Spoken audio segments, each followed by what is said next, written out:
আমরা অনেক মানুষকে দিতেছি, মিথ্যা কথা বলে কবরের মধ্যে রাইখা দিতেছি, অথচ সুন্নতের বালাই তার মধ্যে নাই, রাসূলের আদর্শ তার মধ্যে নাই। আপনি দুনিয়ার একজন মানুষের আদর্শকে গ্রহণ করলেন, দুনিয়ার কোনো মানুষ বলতে পারবে না যে ওই ব্যক্তির আদর্শের মধ্যে ভুল নাই, ওই ব্যক্তির জীবন চরিত্রের মধ্যে ভুল নাই। বলেন তো, দুনিয়ার কোনো মানুষের ব্যাপারে এই কথা বলার সুযোগ আছে নাকি? দুনিয়ার কোনো আইডলের চরিত্রের সার্টিফিকেট আল্লাহ তাআলা দেন নাই, কিন্তু রাসূলুল্লাহ সাল্লাল্লাহু আলাইহি ওয়াসাল্লামের চরিত্রের সার্টিফিকেট আল্লাহ তাআলা দিয়েছেন। আল্লাহ রাব্বুল আলামিন বলেন, ওয়া ইন্নাকা লাআলা খুলুকিন আযীম। আযীম হলো এমন একটা গুণবাচক শব্দ যেটা আল্লাহ তাআলা কোন সৃষ্টির ব্যাপারে ব্যবহার করেন নাই। আযীম হলো আল্লাহর গুণবাচক একটা নাম। সেই আযীম শব্দটা আল্লাহ তাআলা রাসূলের চরিত্রের সাথে ব্যবহার করেছে। সুবহানাল্লাহ। আল্লাহ তাআলা বলেন, আমি আপনাকে মহান চরিত্র দান করেছি, মহান চরিত্রে আমি আল্লাহ আপনাকে গুণান্বিত করেছি। ওই মহান চরিত্রের ব্যক্তির ব্যাপারে আল্লাহ তাআলা আমাদেরকে উদ্দেশ্য করে বলেন, লাকাদ কানা লাকুম ফি রাসূলিল্লাহি উসওয়াতুন হাসানা। তোমাদের জন্য রাসূলের জীবন আদর্শের মধ্যেই রয়েছে উত্তম আদর্শ। তাহলে আপনি কোন আদর্শের কর্মী হচ্ছেন? দুনিয়ার নেতাদের আদর্শ গ্রহণ করেন, ভালোটা, অসুবিধা নাই, কিন্তু মুহাম্মাদুর রাসূলুল্লাহ সাল্লাল্লাহু আলাইহি ওয়াসাল্লামের আদর্শকে যদি বাদ দেন, আখিরাত বরবাদ। ঠিক কিনা বলেন? সেজন্য আমাদের নবীজির আদর্শে আদর্শিত হতে হবে, সুন্নাতের আলোকে আমাদের জীবনকে সাজাতে হবে। কিন্তু আফসোসের ব্যাপার, এখানে যে কয়জন মানুষই আছেন, আমি যদি সবাইকে জিজ্ঞাসা করি, বলেন তো আপনারা যেই নবীর আদর্শ, যেই নবীর সুপারিশ ছাড়া, যেই নবীর সুপারিশ ছাড়া হাসরের ময়দানে বিচার শুরু হবে না, যেই নবী না গেলে জান্নাতের দরজা খোলা হবে না, যেই নবীর ব্যাপারে কবরে প্রশ্নের জবাব যদি না দেওয়া যায় মুক্তি পাওয়া যাবে না, ওই নবীজির জীবনী সম্পর্কে, সিরাত সম্পর্কে কয়জন লোক যথাযথভাবে আল্লাহর রাসূলের জীবনীটা পূর্ণাঙ্গভাবে পাঠ করেছে? যদি জিজ্ঞাসা করি যে আল্লাহর রাসূলের জীবনী পড়ছেন একবারও, আমার মনে হয় অধিকাংশ লোক বলবে যে না, পড়ার সুযোগ হয় নাই। আল্লাহর রাসূলের জীবনী পড়ার সুযোগ হয় না, এটা আফসোসের কথা। অথচ কবরের মধ্যে 3 প্রশ্নের দ্বিতীয় প্রশ্ন হলো, তোমার নবীকে অথবা নবীকে দেখায় বলা হবে, মা হাদার রাজুলুল্লাযী বুইসা ফীকুম। নবীজিকে দেখায় বলা হবে, এই ব্যক্তিকে যাকে তোমাদের নিকটে প্রেরণ করা হয়েছিল। এই দ্বিতীয় প্রশ্নের জবাব মুমিন সহ সবাইকে দেওয়াই লাগবে। প্রশ্ন করবে, অথচ সেই নবীর প্রশ্নের জবাব দেওয়া ছাড়া কবরের আযাব থেকে নিষ্কৃতি পাওয়া যাবে না, অথচ ওই নবীর ব্যাপারে আমাদের জানা নাই। এর চাইতে দুঃখের কথা আর কিছু আছে বলেন? এর চাইতে দুঃখের বিষয় আর কিছুই হতে পারে না। তা যাই হোক, যেই আলোচনা করতেছিলাম, বলেন আল্লাহকে ভালোবাসতে হলে কার অনুসরণ? নবীজির অনুসরণ। নবীজিকে যদি ভালোবাসতে হয় তাহলে নবীজির সুন্নতকে মহব্বত করতে হবে। তাহলে নবীর সুন্নত, মহব্বত এবং অনুসরণের বিকল্প আর কিছু নাই। এরপরে আল্লাহ তাআলা জানায় দেন, হাবিব আপনি বলেন, ফাত্তাবিউনি। তোমরা যদি আল্লাহকে ভালোবাসতে চাও তাহলে আমি নবীর অনুসরণ করো। এখন যদি আমি নবীর অনুসরণ করো তাহলে তোমার লাভ কি? আমি নবীর অনুসরণ যদি করো তাহলে তোমার লাভ কি? আল্লাহ তাআলা বলেন, হাবিব আপনি জানায় দেন, যেই মুমিন আপনি নবীর অনুসরণ করবে, আমি আল্লাহ ওই মুমিনকে ভালোবাসবো। তাহলে নবীর অনুসরণ করলে কার ভালোবাসা পাওয়া যায়? জোরে বলেন। আল্লাহর ভালোবাসা পাওয়া যায়। দুনিয়ার যুবক একটা যুবতীর ভালোবাসা পাওয়ার জন্য তার পেছনে কত মোবাইলের টাকা খরচ করো, কত জুতা তুমি ক্ষয় করো, তবুও লাস্টে যায় ওই মেয়েটার কাছে তুমি পাত্তা পাও না। তুমি রাজনীতি করো, তোমার নেতার সুনজর পড়ার জন্য কত চেষ্টা করো, ওই নেতাকে সন্তুষ্ট করার জন্য কত বিরোধী দলের লোকের মাথা ফাটায় ফেলো, কত রকমের অন্যায় করো, কত রকমের অপরাধ তুমি করো। তোমার মূল উদ্দেশ্য হলো নেতার একটু ভালোবাসা পাওয়া যায় কিনা, সুনজর পাওয়া যায় কিনা। আমার আল্লাহ তাআলা বলেন, ও আমার গোলাম, আমি আল্লাহই তো তোকে ভালোবাসতে চাই, আমি আল্লাহ তোকে ভালোবাসবো, শুধু তুই আমি আমার হাবিবের অনুসরণ কর। আল্লাহ তাআলা সেই খবরই জানায় দেন, হাবিব আপনি জানায় দেন, ইউহিব্বুকুমুল্লাহ, আমার অনুসরণ তোমরা যদি করো তাহলে আল্লাহ ভালোবাসবে। বলেন, আল্লাহ যদি ভালোবাসে তাহলে কোনো চিন্তা আছে? কোনো চিন্তা নাই। এক প্রসিদ্ধ বাদশাহ ছিল, বাদশাহ ছিল বড় দিলওয়ালা। দরবারের সবাইকে বাদশাহ বলে, এই তোমাদের যা মন চায় তোমরা আমার কাছে তাই চাও। এই সুযোগরে গনিমত মনে কইরা বাদশার কাছে কেউ হীরা চায়, মুক্তা চায়, মণি চায়, মুক্তা চায়, জহরত চায়। কিন্তু বাদশার একজন উজির আছে, সে বাদশার কাছে কোনো সময় কোনো কিছু চায় না। এইটা আবার বাদশার কানে একজনে লাগায় দিছে যে, বাদশাহ, আপনার দরবারের এই উজির এ বড় অহংকারী, আমরা আপনার কাছে সব কিছু চাই কিন্তু সে কখনো আপনার কাছে কোনো কিছু চায় না। বাদশাহ এবার খেয়াল করে দেখলো আসলেও তো বাস্তবতা তাই, সবাই আমার কাছে চায় কিন্তু এই উজির আমার কাছে কোনো কিছু চায় না। এইবার বাদশাহ উজির রে বলে, উজির রে, আমি তো সবার জন্য আমার দরবার ওপেন করে দিলাম, ওরা সবাই আমার কাছে যা মন চায় তা চায়, কিন্তু তুমি কেন চাও না? এবার উজির কাচুমাচু হয়ে গেছে, বলে, বাদশাহ আমি সব প্রয়োজন আল্লাহর কাছে বলি। এবার বাদশাহ বলতেছে, আমি তো সুযোগ দিয়েছি, আমার কাছে বললে সমস্যাটা কি? তুমি যদি না বলো, আমার কাছে যদি তুমি কিছু না চাও, তাহলে বুঝবো তুমি উজির, আমি বাদশাকে পছন্দ করো না। উজির বিপদে পড়ে গেছে না? বাদশার কাছে যদি কিছু না চায়, বাদশাহ বুঝবে যে এটা আমার বিরোধী দলের লোক। উজির খুব বুদ্ধিমান, খুব চালাক মানুষ, আল্লাহ তাআলার কাছে ছাড়া কারো কাছে কিছু চায় না। এখন যদি বাদশার কাছে কিছু চায় তাহলে সে তো তার অবস্থা থেকে নড়ে যায়। বুদ্ধি খাটায়া চিন্তা করে বলে, বাদশাহ আপনার কাছে একটা জিনিস চাই। উজিরের ছিল একটা ছেলে, এটা বড় দুষ্টু, চঞ্চল। এবার বাদশার কাছে উজির বলতেছে, ও বাদশাহ, আপনার কাছে আমার একটা মাত্র চাওয়া, যে আমার একটা সন্তান আছে, এই সন্তানটাকে আপনি ভালোবাসবেন। সবার সামনে বলে দিবেন যে আমার ছেলেটারে আপনি খুব ভালোবাসেন। বাদশাহ চিন্তা করছে, তাহলে উজিরও আমার কাছে শেষমেশ পরাজিত হলো। বাদশাহ খুশি হইয়া সবার সামনে বলতেছে, দরবারের লোকেরা শুনে নাও, আমার এই উজিরের একটা সন্তান আছে, এই উজিরের সন্তানটাকে আমি বাদশাহ বড় ভালোবাসি।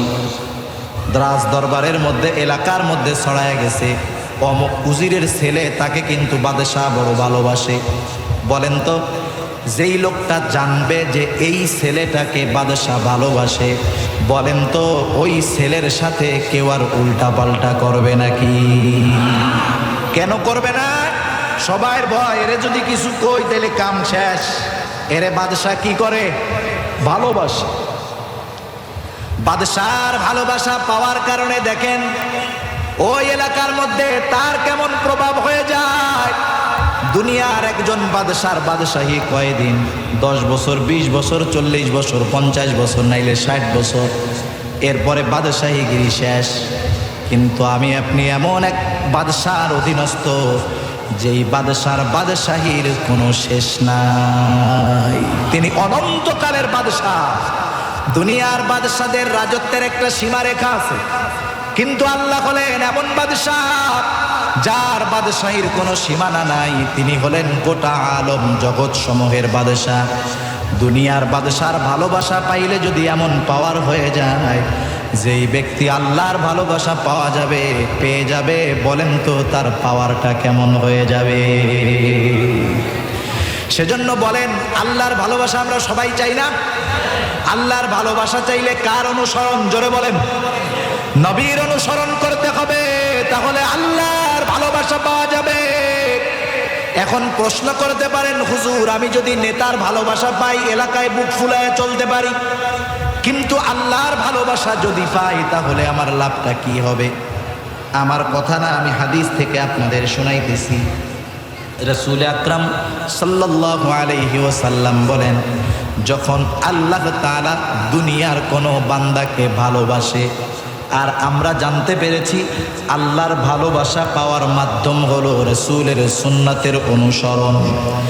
আল্লাহ তাআলা যখন কাউকে ভালোবাসে, জিবরাইল আমিনকে ডাক দিয়ে বলে, ও জিবরাইল, দুনিয়ার আব্দুল করিম, আব্দুর রহিম, আমি আল্লাহ তাআলা তাকে ভালোবাসি, তুমিও ভালোবাসো। আল্লাহ তাআলা ভালোবাসে, জিবরাইল আমিনকে ভালোবাসতে বলে। জিবরাইল হলো ফেরেশতাদের সর্দার। এইবার জিবরাইল তাকে ভালোবাসতে শুরু করে। আসমানের মধ্যে আইসা ঘোষণা করে দেয়, ও আসমানের বাসিন্দারা, দুনিয়ার আব্দুল করিম, আব্দুর রহিম, ওকে আল্লাহ ভালোবাসে, আমি জিবরাইল ভালোবাসি, তুমিও ভালোবাসো। এইবার আল্লাহ রাব্বুল আলামিন ভালোবাসে, জিবরাইল ভালোবাসে। জিবরাইলের ঘোষণার পরে আসমানের বাসিন্দা তথা ফেরেশতারাও তাকে ভালোবাসতে শুরু করে। নবীজি আমার বলেন, যখন আসমানের বাসিন্দারা তাকে ভালোবাসে, তার কল্যাণের জন্য দোয়া করে, আল্লাহ তাআলা তখন দুনিয়ার মানুষের অন্তরের মধ্যেও ওই ব্যক্তির ভালোবাসা আল্লাহ পয়দা করে দেয়। দুনিয়ার মধ্যে ওই ব্যক্তির ভালোবাসা মানুষের অন্তরের মধ্যে পয়দা করে দেয়। শুধু তাই না, আল্লাহ রাব্বুল আলামিন দুনিয়ার মানুষের মধ্যে তার গ্রহণযোগ্যতা পয়দা করে দেয়। দুনিয়ার মানুষ তাকে সম্মান করে, দুনিয়ার মানুষ তাকে শ্রদ্ধা করে, দুনিয়ার মানুষ তাকে মহব্বত করে। অনেক মানুষের কথা আপনাদের সামনে পেশ করলে বলা যাবে। একজনের কথা বলি, আল্লামা আহমদ শফি রহমাতুল্লাহি আলাইহি। সবাই হয়তো দেখেন নাই, কিন্তু নাম সবাই শুনছেন তো। এইরকম এই জায়গায় একজন আছেন নাকি যে হুজুর আমরা আল্লামা শফি রহমাতুল্লাহি আলাইহিকে দেখি নাই, এজন্য ওনারে ভালোবাসি না? আছেন কেউ এরকম যে ভালোবাসেন না? আমরা সবাই ভালোবাসি। এ ভালোবাসা দুনিয়ার স্বার্থের ভালোবাসা না। ওনার ছেলে অথবা উনি অথবা ওনার কাছের কেউ লোক আমাদেরকে কেউ চা খাওয়ায় নাই, বিস্কুট খাওয়ায় নাই, নাস্তা খাওয়ায়া বলে নাই যে আমাকে বা আমার বাবাকে, আমার চাচাকে একটু ভালোবাসো। কেউ জোর করে নাই যে আহমদ শফিকে ভালোবাসো।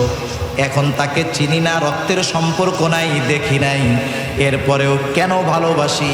এর কারণ হলো আল্লামা আহমদ শফি আসমানওয়ালার ভালোবাসা পেয়ে গেছে, ফেরেশতাদের ভালোবাসা পেয়েছে, জিবরাইল আমিনের ভালোবাসা পেয়েছে, নবীর সুন্নাতের আলোয় আলোকিত হয়েছে। এই জন্য দুনিয়ার মানুষ তাকে ভালোবাসে। তার দুশ্মন যারা, তারাও তাকে ভালোবাসে, ভালো বলে। এর কারণ হলো আসমানওয়ালার ভালোবাসা সে পেয়ে গেছে।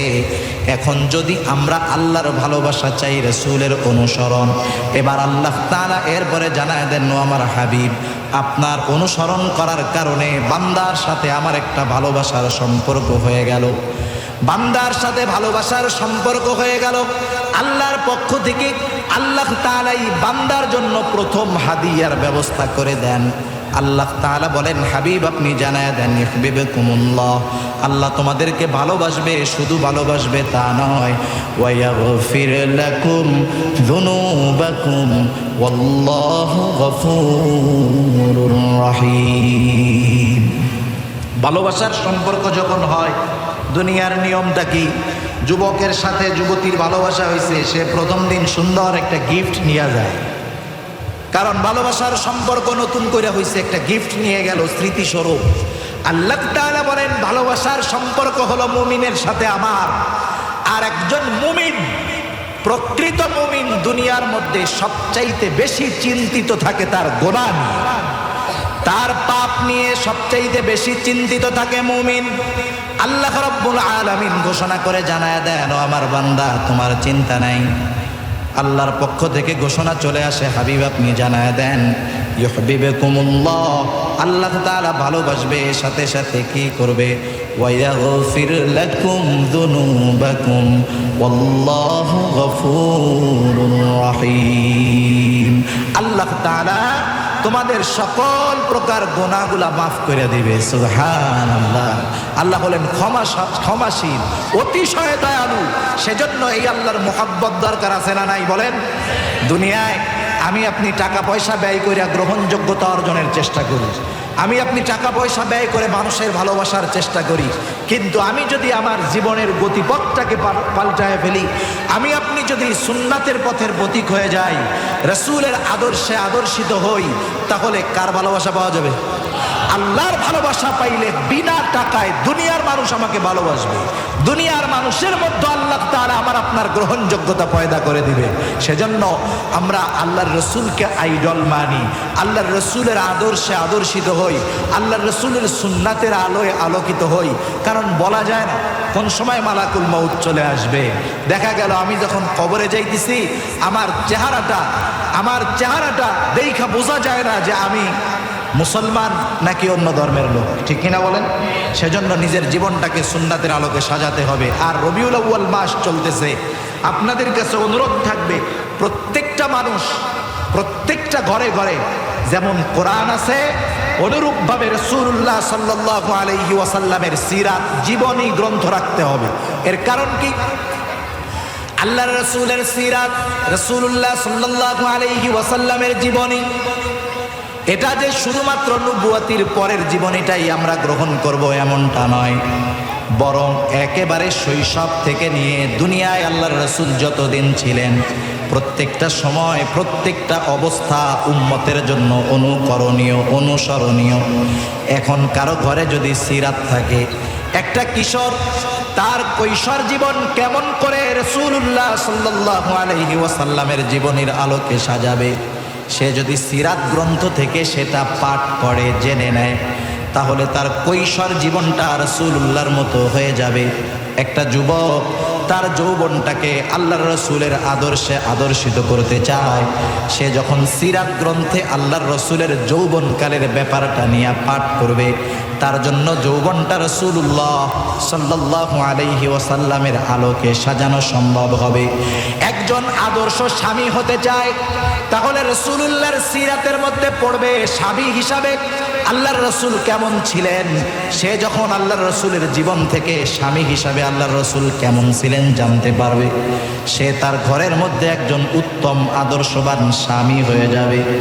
বাবা হিসাবে, শ্বশুর হিসাবে আল্লাহর রাসূল কেমন ছিলেন, যখন রাসূলুল্লাহর জীবনী থেকে জানতে পারবে, সে আদর্শ একজন বাবা হয়ে যাবে। ঠিক আছে না?